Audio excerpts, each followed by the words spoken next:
Dejamos con ustedes a Fernando Sánchez Albavera. Yo quisiera combinar esta mezcla particular de experiencia, porque hasta el año pasado yo era el presidente de Barrick Dominicana Corporation en el proyecto Pueblo Viejo, proyecto de oro de una inversión de $3.800 millones, donde tuve que negociar un contrato con el Estado. En alguna oportunidad el presidente de República Dominicana me decía: oiga, don Fernando, yo a veces siento que usted está más cerca del gobierno que de la empresa. Entonces yo le dije, es que yo he venido a hacer desarrollo a República Dominicana, y mi preocupación como empresa es hacer desarrollo. Yo tengo que hablar en un lenguaje de desarrollo sostenible. Yo creo que hay un problema entonces de comunicación en las empresas. O sea, las empresas no abordan su participación en la sociedad en términos de aporte al desarrollo sostenible. Y esa es la manera de interactuar con el Estado. Al Estado le interesan razones de interés público, le interesa el bienestar general, y yo como empresa entonces tengo que demostrarle al Estado, en este caso el contrato que nosotros suscribimos con el gobierno dominicano, que ese contrato aporta al desarrollo nacional, porque si no, le digo yo que aporta a mi interés particular y no hay razones sustantivas de interés público para que lo firme el Estado. Entonces yo creo que hay un primer tema, que es que necesitamos un discurso común. Yo creo que hay que construirlo. Ese es el propósito de esta presentación, darles un marco conceptual con alguna información cuantitativa que permita construir un discurso común entre empresa y Estado para presentarlo a los diversos actores de la sociedad. Lo primero que quisiera mostrarles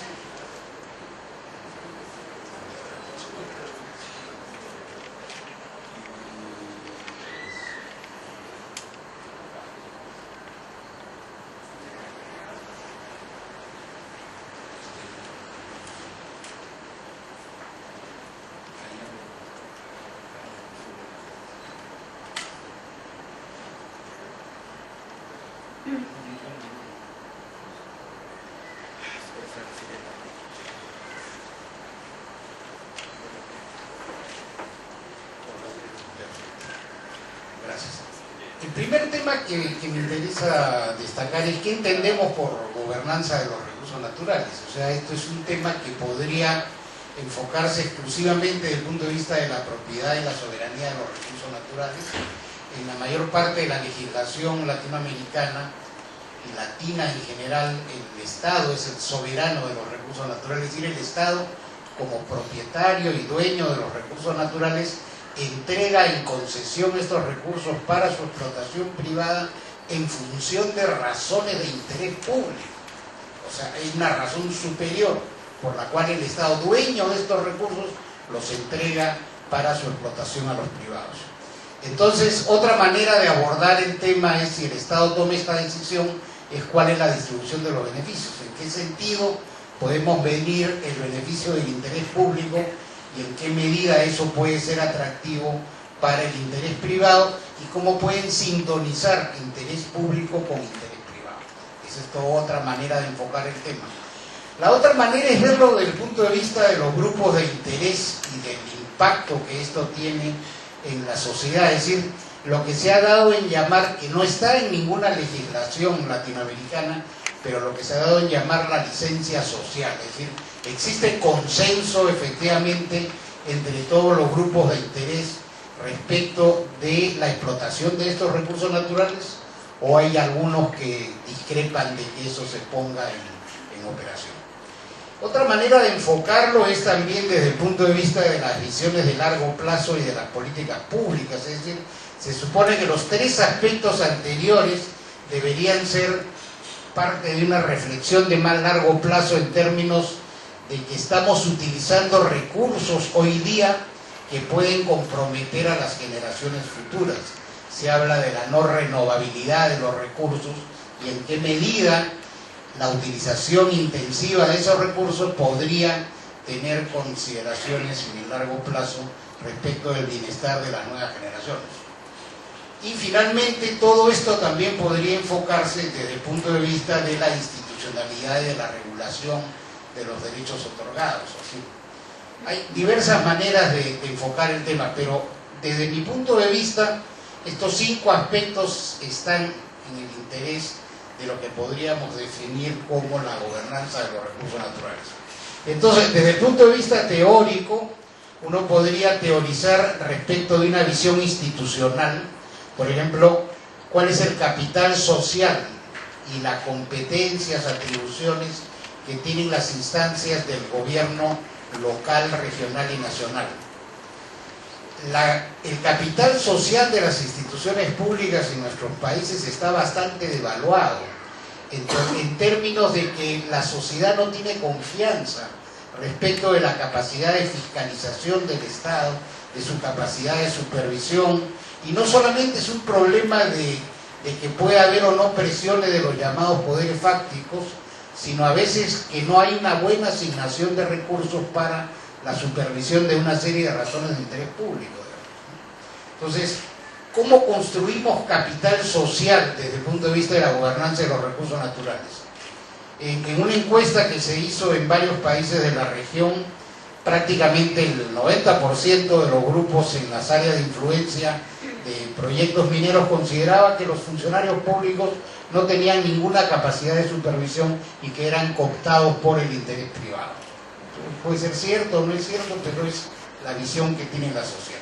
Entonces, este es un tema muy importante en la gobernanza, es decir, cuál es el grado de prestigio, de capital social que tienen aquellos que están encargados de regular la entrega de estos recursos para su explotación. Una segunda manera, desde el punto de vista teórico, de enfocar el tema en términos analíticos es ver cuáles son los impactos en el patrimonio integral de la sociedad. No solamente el patrimonio natural. La explotación minera altera sustantivamente los valores culturales, sociales, altera totalmente la vida de las comunidades. Es decir, hay un fenómeno que algunos denominan de localización, es decir, una pequeña comunidad se articula al mundo a través de una explotación y eso altera sustantivamente la vida de la comunidad. Para empezar, aumenta el costo de vida, llegan funcionarios con mayores sueldos, hay una mayor demanda de servicios, etcétera, y los que no están en la minería se ven afectados en términos de su poder adquisitivo. Entonces, hay todo un impacto en el patrimonio integral de la sociedad. Entonces, creo que está generalizado el tema de que la minería genera impactos negativos, que las externalidades son negativas. Yo diría que no, que la minería lo que genera son servicios ambientales para evitar los impactos.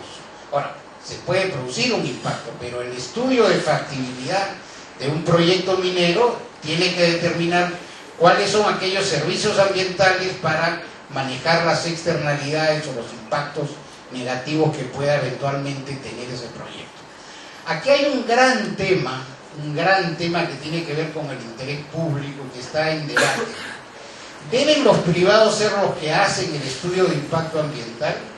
Porque yo puedo contratar a una consultora de gran prestigio mundial para que me haga un traje a la medida y demostrar que mi proyecto no tiene impacto sobre el medio ambiente. O sea, hay poca credibilidad en los estudios de impacto ambiental que presentan las empresas mineras. Además, los explican muy poco a la sociedad, porque son temas muy técnicos, etc. Entonces, hay quienes dicen, si el Estado es el garante del interés público y la explotación de esos recursos se entrega por razones de interés público, el estudio de impacto ambiental debe reflejar las razones de interés público y no ser un traje a la medida para demostrarme a mí que ese proyecto es factible.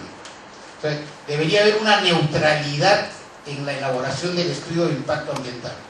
Entonces, yo he contrato a una consultora, defino como Estado los términos de referencia de lo que yo quiero evaluar y le encargo el estudio de impacto ambiental para ver cuáles son los efectos y los servicios que hay que generar para manejar las externalidades de ese proyecto. Hoy día no es así, hoy día la empresa privada contrata un estudio y la pregunta es, ¿tiene el Estado capacidad para analizar y fiscalizar los estudios de impacto ambiental? Hay una gran desconfianza respecto de la capacidad del Estado porque el estudio de impacto ambiental del proyecto puede tener 24 o 25 tomos.